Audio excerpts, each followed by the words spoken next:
The Sports Source is brought to you by Fast Frame. Turn your memorabilia into a work of art.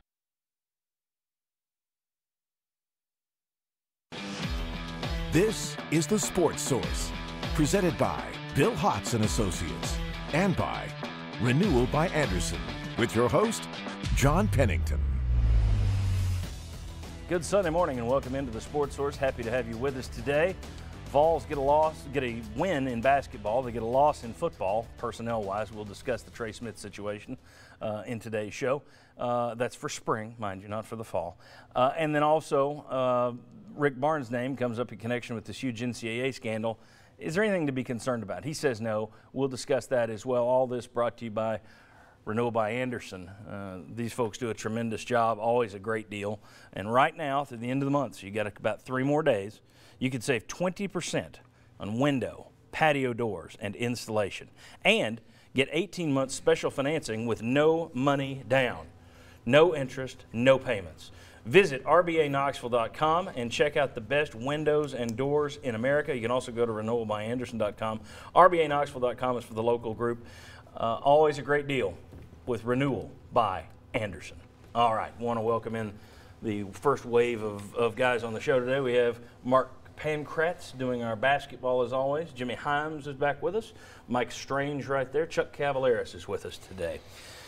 Tennessee got a big win on Wednesday, knocking off Florida at home. That was huge. Florida was breathing down your back and breathing down your neck, and then they went and beat Auburn yesterday. So Florida's playing well. It was a good win for the Vols on Wednesday, and then yesterday they jump out to the huge lead at Ole Miss.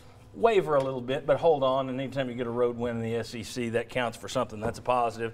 Those were wins number 20 and 21 on the year for Tennessee. And let me put that in perspective for you.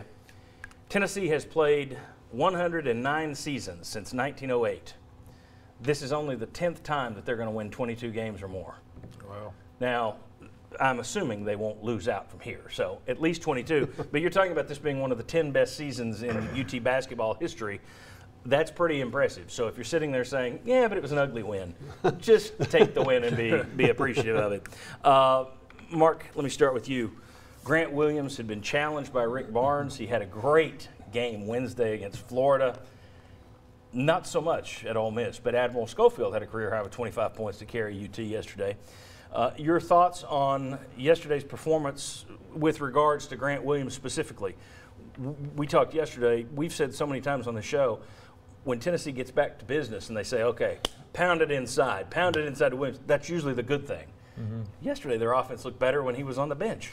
Well, I think, and you saw it in Florida's game as well, Grant is sometimes settled because he is talented and he is better than a lot of the post players in the league. And so rather than getting deep position where he's really, really effective, he's been settling in that 15-foot to 17-foot area further off the block. And Tennessee is forcing it in there, which has really made some of their offense stagnant at times. I think you saw that yesterday where they struggled offensively. He gets in foul trouble. Admiral's consistent ability to knock down jump shots in the perimeter, Kyle Alexander and Derek Walker's activity in the interior. All of a sudden, our offense opened up when he was on the bench, and so I think he's got to get back to being the bulldog, getting low, posting up lower to closer to the basket. And I think our offense does better when he does that. Derek Walker with 22 big minutes yesterday, so it was impressive he got that much time. Guys, your thoughts on the victory yesterday and winning on the road at Ole Miss? I think when you win on the road, it's good, but I really thought after the first, when Tennessee built the 20-point lead, I didn't think they played well at all. I thought their passing was suspect. I thought their decision-making, their basketball IQ wasn't very good.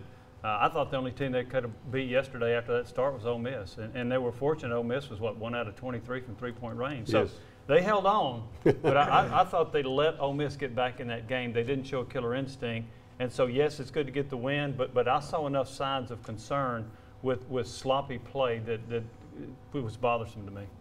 I'll go along the theme of instead of congratulating him on a great win, of picking apart what I saw wrong.